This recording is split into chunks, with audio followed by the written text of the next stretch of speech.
प्रकट दिनाचं पण आहे ना काही इन्सिडेंट म्हणा किंवा प्रसंग म्हणा की त्यांनी प्रकट दिन सुरुवात केली स्वामी सुतांना. जेव्हा ते स्वामी महाराजांच्या मांडीवरती बसले होते स्वामी सुत महाराज, आणि ते जेव्हा ते ट्रान्समध्ये गेले आणि महाराज ते 8 वर्षाचं जे मूल प्रगट झालं तेच स्वामी महाराज, हे त्यांची जेव्हा खात्री झाली ज्यांच्या मांडीवर आपण बसलोय ते तेच आहेत. काही वर्षापूर्वी ते जेव्हा त्यांची खात्री झाली तेव्हा त्यांना फक्त स्वामी महाराजांचं प्रगट लीला उमगली नाही, तर त्याच बरोबरीने त्यांना ती तिथी सुद्धा उमगली, ते नक्षत्र सुद्धा उमगलं, बर तो वार वगैरे सगळं त्यांना ते समजलेलं आणि ते व्यवस्थित स्मरणात राहिलेलं. आता तर इथे ऐसपैस जागा मिळाली आहे, सगळं व्यवस्थित आले, सगळी लोक एकत्र येत आहेत, सगळं म्हणजे पूर्वीच आपलं कामाडीपुरासारखं घर आता राहिलं नाहीये. बर ऐसपैस आहे सगळं, म्हणून तिथे त्यांनी सुरुवात म्हणजे अगदी जेमतेम 1 वर्षाचाच गॅप होणार तिथे ते शिफ्ट झाले. अच्छा अच्छा. मग तिथे त्यांनी स्वामी समर्थ महाराजांची जयंती साजरी करायला सुरुवात केली. बर. लोकांचा खूप विरोध होता, लोक हसत होते. तोपर्यंत महाराजांची प्रसिद्धी सर्वत्र पोहोचली. महाराज कुठून आले, कधी आले, काहीच माहिती नाही कोणाला. आणि हा तरुण पोरगा महाराजांकडे, महाराजांना सूत काय म्हटला, महाराजांची लगेच हा पूर्ण जयंती साजरी करायला सुरुवात केली. आणि त्यांना भरपूर नावं ठेवली गेली, त्यांच्यावरती भरपूर टीका झाल्या. आता ही स्वामी समर्थ महाराजांची जयंती म्हणजे कसा नेमका सोहळा साजरा करायचे स्वामी सुत महाराज, हा सोहळा 1 महिन्याचा असायचा. चैत्र शुक्ल द्वितीयेला स्वामी महाराजांची जयंती जी आज पण आपण साजरी करतोय, आजच्या दिवसाला चैत्र शुक्ल द्वितीयेला सुद्धा आपण घरी थांबू शकतो की नाही आपल्याला माहिती नाही, कारण आपले कामधंदे असे असतात. त्या काळामध्ये 1 महिना म्हणजे चैत्र शुक्ल द्वितीयेच्या बरोबर 1 महिना फाल्गुन शुक्ल द्वितीयेला स्वामी सुत महाराज स्वामी जयंतीची नांदी करायचे. बर. म्हणजे नांदी म्हणजे आता 1 महिन्यानी चैत्र शुक्ल द्वितीयेला स्वामी महाराजांची जयंती आहे, उपास ठेवा, गुड्या उभारा वगैरे अभंगातून लोकांना ते बोध करायचे, त्यांना सांगायचे, त्यांना सूचना करायचे. आणि हे जेव्हा फाल्गुन शुक्ल द्वितीयेला करायचे तेव्हा फाल्गुन शुक्ल द्वितीया ह्या दिवशी ते आत्मलिंग पादुकांचे ते छबिना म्हणजे पालखी काढायचे. बर. ती पालखी काढून ते समुद्रापर्यंत ते तिथे गिरगाव चौपाटीला सागर स्नानासाठी त्या पादुका समुद्र स्नानासाठी घेऊन जायचे. बर. बरं, ही जी पालखीची मिरवणूक ही पालखीचा जो लवाजमा असायचा त्याचा थाट मात्र राजेशाही असायचा. अच्छा. रस्ता पूर्ण आधी झाडला जायचा, त्याच्यावरती गोमूत्र शिंपडलं जायचं. बर. त्याच्यावरती लाल पायघड्या घातल्या जायच्या, दोन्ही बाजूला रांगोळ्या काढल्या जायच्या, त्याच्यानंतर त्या पायघड्यावरती फुलांचा सडा घातला जायचा, अत्तर फवारली जायची आणि त्याच्यावरतून त्या पालखीची संबंध तो मार्गक्रमण व्हायचे. पाठी रिकाम्या झालेल्या पायघड्या ज्या आहेत त्या स्वामी सुत महाराजांचे सेवेकरी किंवा स्वामी महाराजांची भक्त मंडळी पुन्हा त्या गोळा करून आपल्या खांद्यावर घ्यायचे आणि पुन्हा ते पुढे धावायचे. पुन्हा हाच प्रकार व्हायचा. तिथे पुन्हा तोपर्यंत रस्ता झाडलेला असायचा, त्याच्यावरती गोमूत्र शिंपडलेलं असायचं, त्याच्यावरती पायघड्या घातलेल्या असायच्या, दोन्ही बाजूला रांगोळ्या काढलेल्या असायच्या, पायघड्यांवरती फुलांचा सडा घातलेला असायचा, अत्तरांचे फवारे उडले जायचे आणि त्याच्यावरती राजाधिराज जोगीराज स्वामी समर्थ महाराजांची पालखी पूर्णतः त्याचा ते जो मार्ग असायचा मार्ग क्रमण करत करत हा प्रकार अगदी समुद्राचं पाणी येस तोपर्यंत असायचं. सागर तीर्थाचा जोपर्यंत पायाला स्पर्श होत नाही तोपर्यंत त्या पायघड्या, तो सडा, गोमूत्र, रांगोळ्या, अत्तराचे फवार हे सगळं काय तिथपर्यंत जायचं.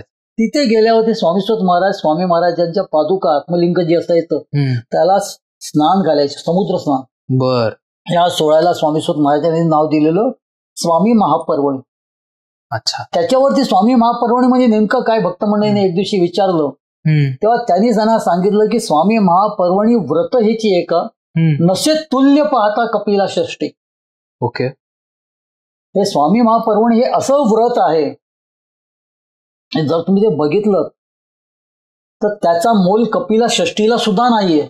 बर बर. पुढे ते सांगतात की 11 कपिला षष्टी असे एकी हा सण. बर. म्हणजे ह्या जो स्वामी महापर्वणीचं जे बळ आहे ते 11 कपिला षष्टी. आता कपिला षष्टी जे आहे आपल्यापैकी आता कितीतरी लोकांना माहिती नाहीये.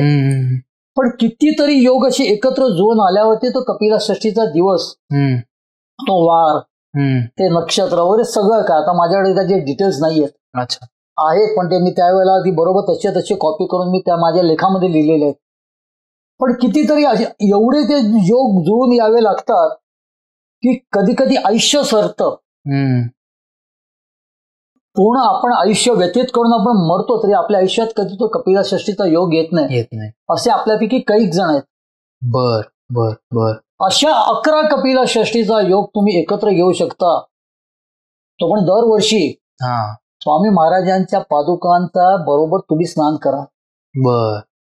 की स्वामी महापर्वणीमध्ये काय, 11 कपिलषष्ठींचं बळ आहे त्याच्यामध्ये. त्यानंतर त्याच लवाजमाने तसाच रस्ता झाडला जायचा, पुन्हा गोमूत्र शिंपडला जायचं, पुन्हा लाल त्याच्यावरती पायघड्या घातल्या जायच्या, पुन्हा दोन्ही बाजूला रांगोळ्या काढल्या जायच्या, पुन्हा त्या पायघड्यांवरती फुलांचा सडा घातला जायचा, पुन्हा अत्तर फवारला जायचं. आणि त्याच लवाजमामध्ये आणि त्याच अगदी म्हणजे थाटामाटामध्ये त्या पादुका पुन्हा त्या मठापर्यंत यायच्या. आणि मग संबंध महिनाभर जलसा चालायचा. जलसा, कीर्तन म्हणू नका, गाण्याचा कार्यक्रम म्हणू नका. स्वामी महाराज कधी कधी स्वतः उभे राहायचे, कीर्तन करायचे, एखाद्या लहान मुलासारखे नाचायचे. पण हे सगळं घडतं कधी, महाराजांचं अक्कलकोटात देहस्वरूपी अस्तित्व असताना. बर बर. महाराज अक्कलकोटात आहेत तिथे, महाराजांना सगळं कळतंय मुंबईमध्ये काय. पण पहिल्याच वर्षी त्यांना इतका त्रास झाला, इतकी लोकांनी नावं ठेवली, इतका त्याला विरोध झाला. जेवढी लोक महाराजांच्या बरोबर असायचे, स्वामीश्वर महाराजांच्या बरोबर असायचे, जेवढी लोकांनी मिळून हा सण साजरा केला, तेवढी लोक बाहेर सुद्धा होती त्यांना नावं ठेवणारी. अच्छा. म्हणजे स्वामीश्वर महाराजांना नावं ठेवायची, स्वामी महाराजांना स्मरायची. अच्छा, उलट. त्यांचं म्हणणं असं असायचं की हा कोण पोरगा, म्हणजे ह्याला कुठेतरी स्वामी महाराजांनी आपलं मूल काय का म्हटलं, सूत काय म्हटलं, हा कुठपर्यंत गेला, ह्याला कुठून कळणार महाराज कसे प्रगटलेत ते. त्याचा काय समजला महाराजांनी प्रगटलेल्याशी. बरोबर. 10-12 वर्ष तिथे सगळे ब्राह्मण मंडळी तिथे महाराजांच्या सानिध्यामध्ये आहेत, त्यांना कधी कळलं नाही आणि ह्यांना कळलं. म्हणून दुसरी जी काय स्वामींची जयंती होती, तो 16 जो आहे, तो स्वामीश्वर महाराजांनी अक्कलकोटात साजरा केला महाराजांच्या समोर. बर.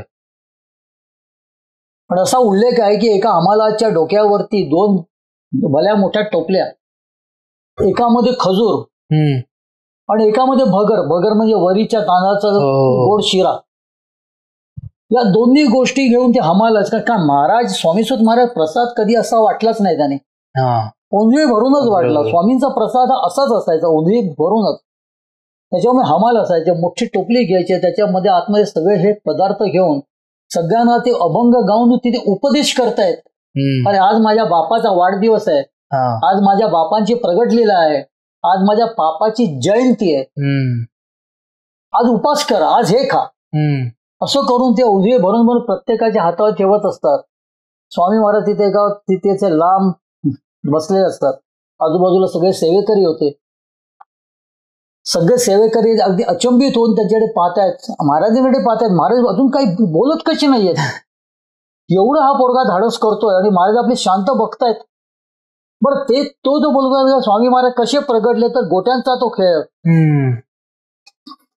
जसं तो बोलतोय तो पोरगा म्हणजे हरिबा किंवा स्वामी सोत, तसं स्वामी महाराज तिथे आविर्भाव करतायत. गोट्या म्हटल्यावर ते महाराज एकदम हसतायत, खेळतायत, हातात गोटी पडते नाही, पण ते आविर्भाव ऍक्च्युली करताना ते पाहतात जेव्हा तिथली आजूबाजूची माणसं कळत नाही. पण महाराजांना विचारायची सोय नसायची, कारण महाराज खुश असताना सुद्धा महाराज कधी कोणी डिस्टर्ब करू शकत नव्हतं. बर. आणि चिडलेले असताना तो प्रश्नच नसायचा. पण शिवबाई म्हणून त्याची सेवेकरी होती, तिने हिंमत केली आणि महाराजांनी विचारलं, महाराज हसताय काय, तो काय बोलतोय ते कळतंय का तुम्हाला? तो बोलतोय आज तुमची जयंती आहे आणि आजच्या जयंतीच्या दिवशी म्हणजे सगळ्यांना उपास करायला सांगतोय तो. क्षमा करा, इथे मात्र मी महाराजांच्या तोंडचं जे वाक्य आहे तेच मी बोलणार, त्याशिवाय समजू नये कोणी. शिवबाईंनी जेव्हा त्यांना सांगितलं किंवा शिवबाईंनी जेव्हा त्यांना सावध केलं किंवा त्यांना डिस्टर्ब केलं, ज्या पद्धतीने स्वामी सुतांच्या त्या अभंगात ते एकरूप झालेले स्वामी महाराज स्वतः. त्या शिवबाईंनी त्यांना जागा केलं. कसे काय तो काय बोलतोय बघा, आम्ही तुमच्या बरोबर इतक्या सेवेत असताना, इतके वर्ष असताना आम्हाला कधी समजलं नाही तुमची प्रगट लीला. आम्हाला माहिती नाही तुम्ही कधी प्रगट झालात. हा सांगतोय आजच्या दिवशी तुम्ही प्रगट झालात. तो तिथे सगळ्यांना प्रसाद वाटतोय उपासाचा आणि सगळ्यांना सांगतोय की आज तुम्ही उपास करा.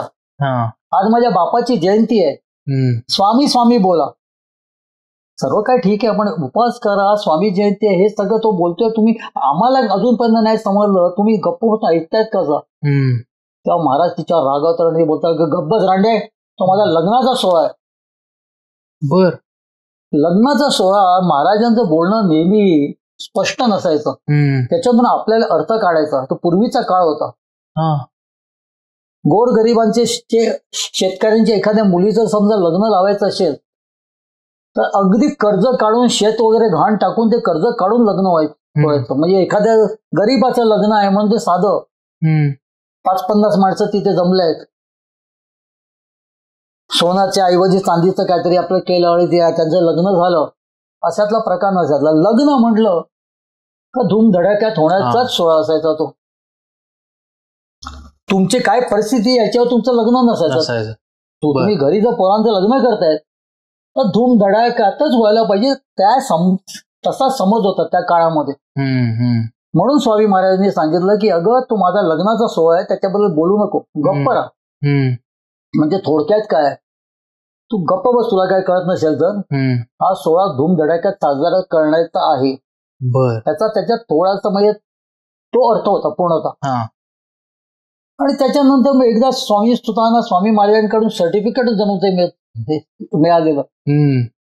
काही लोक त्यानंतर सुद्धा नाक मोडतच होते, कारण त्यांना त्या हरिबांचा किंवा स्वामी सुतांचा द्वेष वाटत होता. स्वामींचं सुद्धा ते ऐकत नव्हते. म्हणजे द्वेष किंवा राग हा एकदा मनामध्ये आल्यावरती तुमचा संबंध ताबा तो घेत असतो. करेक्ट. तुमचे खाक करून टाकतो तो तुमच्या विचारांचं. करेक्ट. हा काहीसा प्रकार तेव्हा पण होता. त्यामुळे त्यांनी महाराज काय बोलतात तिथे त्यांनी कधी कोणी असा काही असा एक होता मॉब. ओके. त्यांनी कधीही स्वामींना ते मानायचे, स्वामींना शरण जायचे, पण जे स्वामी त्यांच्या सुताबद्दल बोलायचे ते कधी त्यांनी ऐकलं नाही, कारण त्या सुतावरती त्यांचा राग होता, सुतावरती त्यांचा द्वेष होता. पण इतर लोक जी होती न्यूट्रल, त्यांना समजलं नाही याच्यात अर्थ आहे काहीतरी.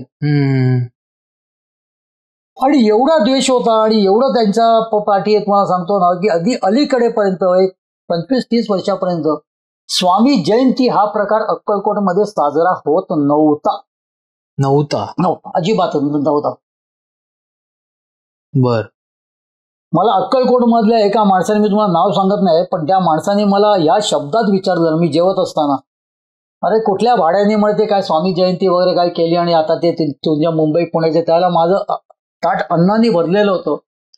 तो सटकन ते बोलल्यावरती मी सगळंच विसरलो आणि मला इतकं माझ्या डोक्यात त्याला काय झालं माहिती नाही, ते ताट काढून मी त्याच्या डोक्यात मारलं. त्याच्यातलं अर्ध अन्न सगळं माझ्या डोक्यावरती पडलेलं त्या खानावळीमध्ये. अरे. त्याच्यानंतर मी खूप शिव्या बी हसडल्या वगैरे खूप काय झालं. तो पण असा एकदम शांत बसला, घामाघूम झाला वगैरे. माझी अवस्था मला माहिती आहे काय झाली वगैरे. पण सांगायचं थोडक्यामध्ये काय की त्याबद्दल काही ज्ञान नसताना बोलणारी माणसं सुद्धा अगदी अलीकडेपर्यंत होती. आणि स्वामी जयंती नाही. त्याचं कारण पण त्यांची पण एक पूर्णतः चूक अशी नाही. महाराजांनी देह ठेवला तो त्यांच्या समोर म्हणजे त्यांच्या पूर्वजांच्या समोर, जो त्यांच्याकडे वृत्तांत वडिलोपार्जित सांगण्यात आला. पण महाराजांची प्रगट लीला ही स्वामी सुतांना उमगली.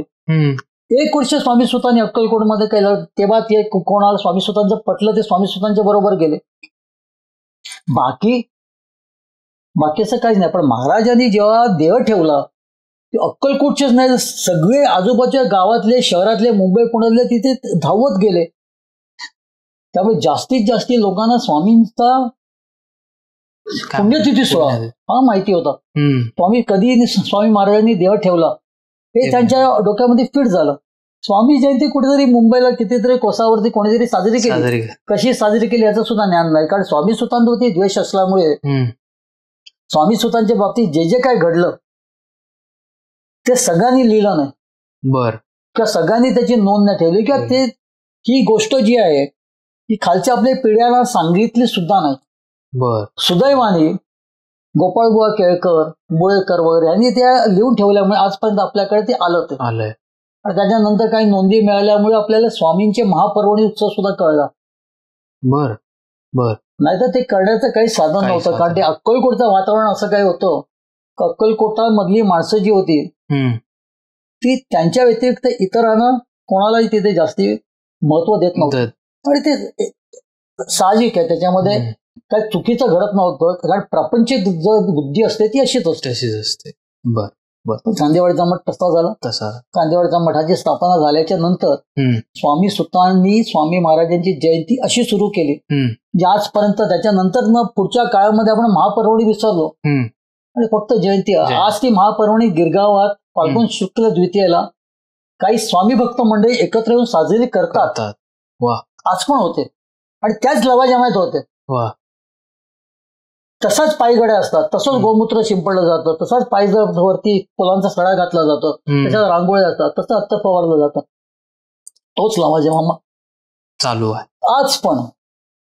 आज पण स्वामी महाराज आहेत ते त्यांच्या त्या सुतांनी केलेला सोहळा हा आजपर्यंत आणि त्याही पुढे चालू ठेवणार आणि ठेवलेलं आहे.